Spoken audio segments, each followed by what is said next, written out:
A county clerk from Colorado under several investigations suddenly comes back in the public eye. All to ask the public for help. Many people don't have to worry about their next meal, but in Denver, more families are struggling.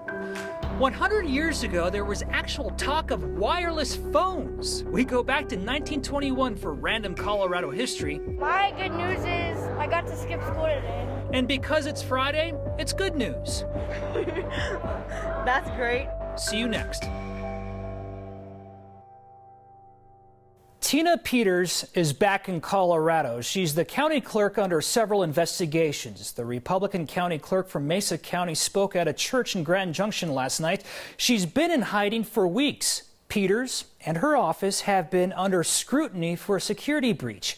That included password to voting systems being posted online.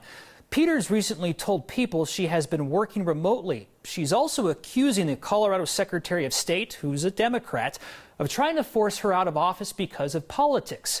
So Peters is now asking for your money to help with all her legal battles. But some powerful people don't want us to look at the facts.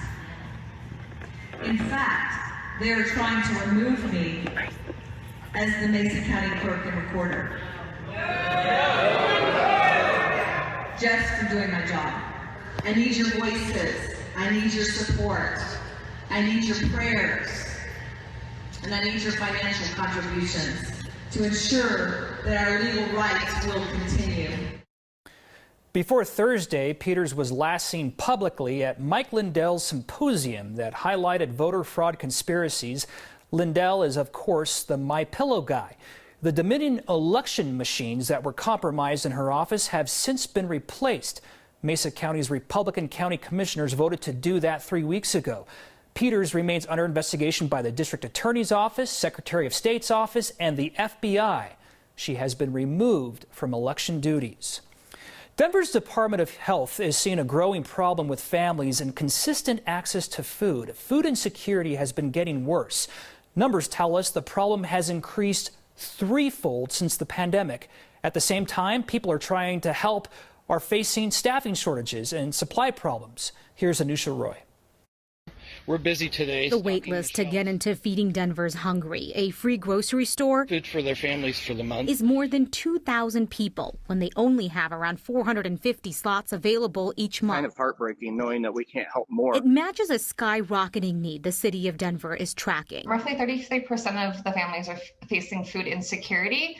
That's up from about 11% before the pandemic. Food insecurity means not having reliable access to nutritious food, being able to consistently put healthy food on the table, or having to cut back or skip meals because there's not enough money to buy more food.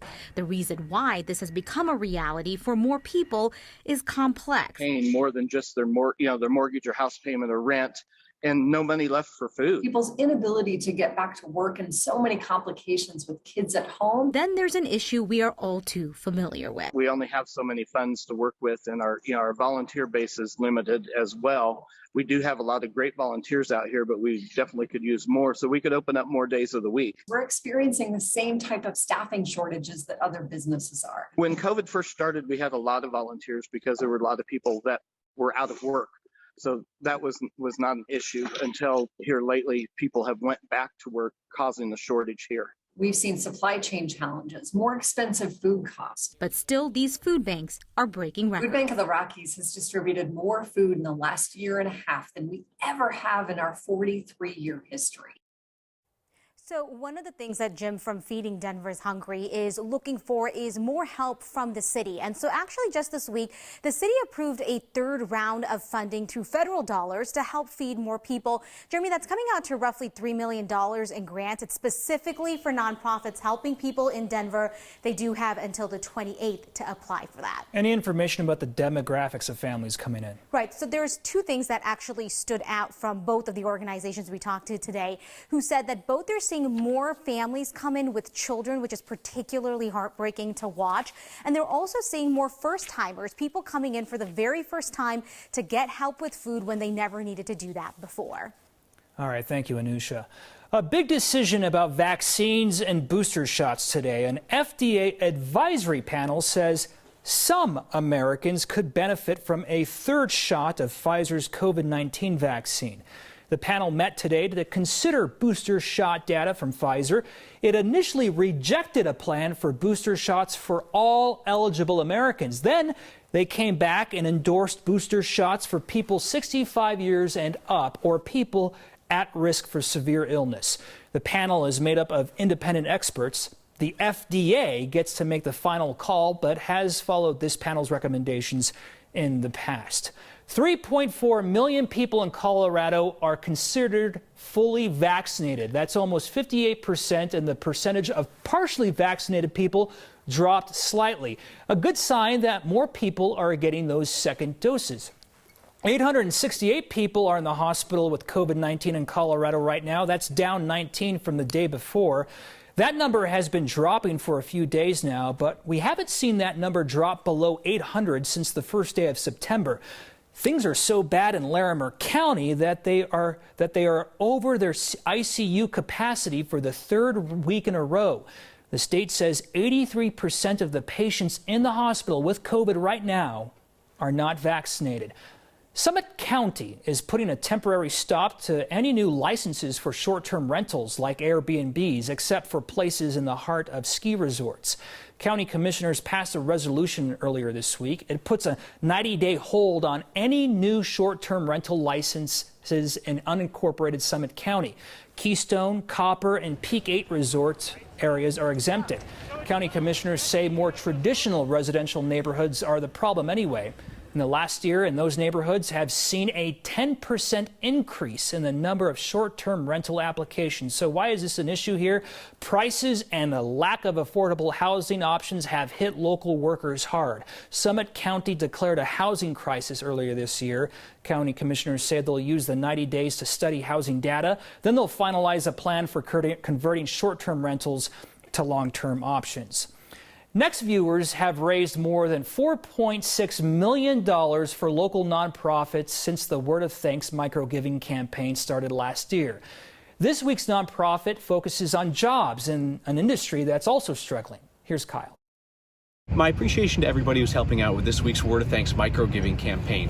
It's supporting Work Options, the nonprofit that used to be Work Options for Women. It's a 6-week culinary training program that helps people in our community with various barriers to employment, whether that's education or post-incarceration. 6 weeks of training, and then they're off to work in the restaurant industry. And as you know right now, that's an industry that is desperate to find more Coloradans willing to do that work.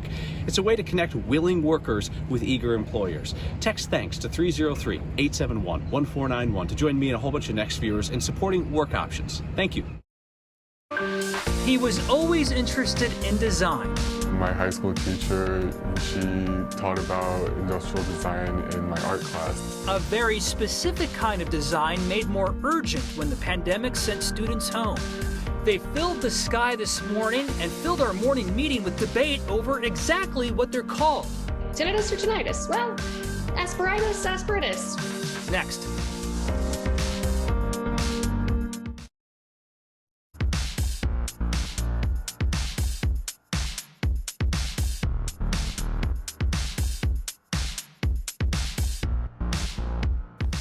Fall officially starts in 5 days. Unless you're a meteorologist, apparently autumn for them started on September 1st. It's easier for them to keep records that way. You know that weather professionals have some funky names for clouds like asperitus, clouds that filled the sky this morning, the chilliest morning we've had since early June, or is it asperatus? Asparagus? Auspicious? If only there was someone in Colorado who deals with pronunciation problems all the time. Right. Well, I get asked all the time, is there a right way or wrong way to pronounce tinnitus or ringing in the ears, right? Tinnitus or tinnitus? Well, asperitis, asperitus. Well, which do you all prefer? And then everyone else will probably take your lead because you're the experts in, clouds and weather. So. Oh, don't look at me. I don't have the answer. Newsrooms have zero control over the commercials that run in a newscast, but we do get a list of how long our commercial breaks are and what's in them. Our producer checked, and there is no tinnitus or tinnitus commercial from Dr. Julie scheduled in this newscast.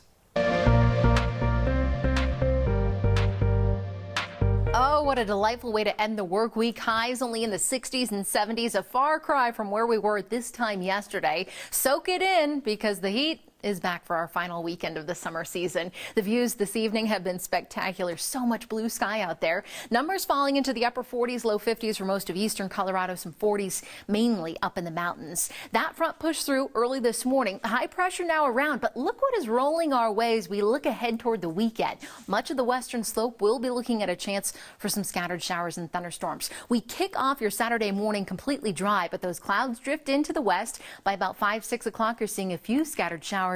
They will expand just a bit by late tomorrow night. Daytime highs, though, soaring back to the low 90s here for much of eastern Colorado. We have a warm up on the way, so a far cry whether you're west of the Rockies or east. We keep it warm on Sunday with a cool off and possibly some rain early next week. You've heard of TED Talks. They're awesome, and they happen on the campus of MSU Denver. Ideas that can inspire and change the world. A recent graduate of the school is doing just that, with family coming in from far and wide to see it. Our Byron Reed has their story. He was inquisitive about all sorts of things. Dominique Hunt has always been curious. My passion behind industrial design started when I was in Kenya. On how to make life better for people around him. My high school teacher, she taught about industrial design in my art class. He moved with his parents to Kenya when he was 6 years old and says it was there that he developed his passion. My love for design really started coming in when I realized how we can create better sustainable solutions through design. Hunt recently graduated from MSU Denver, where he majored in industrial design, and says he was working for the school's IT department in March of 2020 when the pandemic forced students into remote learning. The influx of students that called in saying that they don't have the resources that need to get online at that time really was just the spark.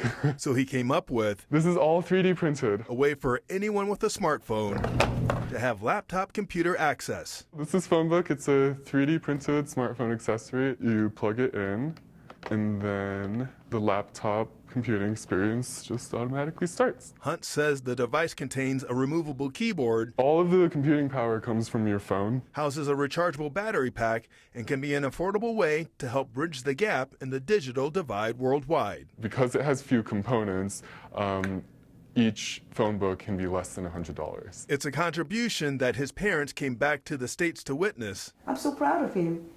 And it was very interesting, and here we are. That started from the idea of helping others during tough times. We're real happy for him, and we hope that he continues to pursue industrial design and everything that brings to us all. For next, just being at home didn't mean that I couldn't do anything. I'm Byron Reed.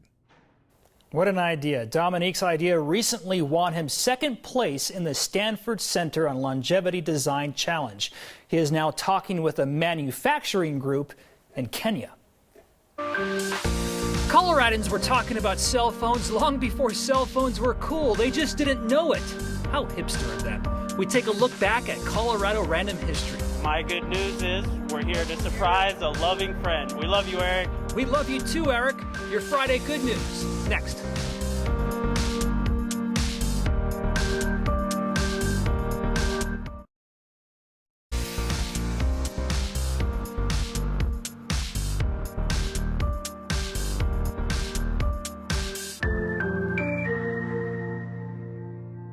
100 years ago, there were no cell phones, iPhones, or anything like that, but something really caught my eye for today's Random Colorado History segment. This is where we look at random articles in Colorado newspapers exactly 100 years ago to the day to see what life was like back then. We open up the Herald Democrat in the town of Leadville, September 17, 1921. An article mentions this new technology called wireless telephony. A device that can be used to talk with people over long distances without wires. It speculates that if it works, it could be sold by very large businesses in all parts of the world. The wireless telephony they are referencing here isn't a phone at all, of course. They did have phones in the 1920s, like the one used here by this woman from 1921. The term wireless telephony was actually used for the first two-way radios, walkie-talkies, and of course, there was no texting back then. Well, if you've been waiting for fall, today's weather was good news. You have shared your good news with us in your life every Friday, as we've been doing on this show every Friday now for a very long time. And tonight we get to do it again in a new place that feels like another dimension. We present today's good news. It's like being in a different world. It's the entryway to the multiverse. I think it's kind of trippy. My good news is Meow Wolf is open today. My good news is we're here to surprise a loving friend. We love you, Eric. Love you, Eric. Happy birthday. Happy birthday. My good news is I am on a day date with my husband with no children. It's very immersive in there. You get in there and all the lights, all the colors, everything like that. It's a whole vibe in there. It's a lot of fun. My good news is business is thriving even in the midst of COVID. I got a new client and the client forwarded me to other people, so I feel blessed. I'm happy to be here today too. My good news is that my birthday was 2 days ago and all of my friends are here and they surprised me and I'm at my favorite place with my favorite people. My good news is I just became an ambassador with the company Evolve Electric Skateboards. My good news is today's my birthday and we're going to Maryville. It's really pretty in this corner. My good news is that we were able to come here as a family with all of us and we're all able to just hang out. My good news is that I'm happy, we're getting healthier. My good news is I'm on track to graduate high school with an associate's degree. I'm a piñata. Oh yeah, that is good news. My good news is that this is the coolest Friday I've had all month.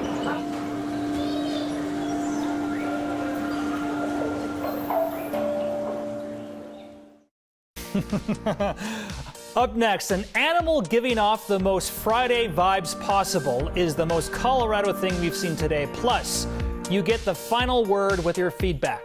Next.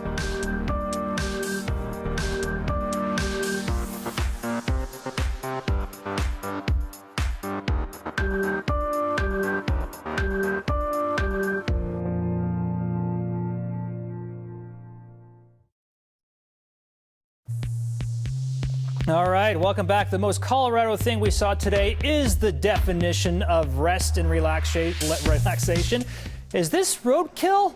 Nope, not to worry. It's more like road chill. The raccoon is fine, I promise. It's just hanging back and sunbathing. Don sent us this video from Central Park neighborhood. He says the raccoon came out of the storm drain and decided to have a vacation right there in the middle of the road. Don says the raccoon was absolutely fine and it wandered off a few minutes later, probably go back to work, I guess. While we were talking about booster shots, the FDA advisory panel's recommendation, Governor Polis sent out a statement. Polis says as soon as the FDA gives the final go-ahead, Colorado will prioritize booster shots for residents in nursing homes. Many of them got the Pfizer vaccine because it was available first, and older Coloradans got shots first. And now some feedback. Shirley is asking, are these Superman cufflinks? They are. All of you are super. Thanks for joining me over the past 3 days. Have a great weekend. Be safe.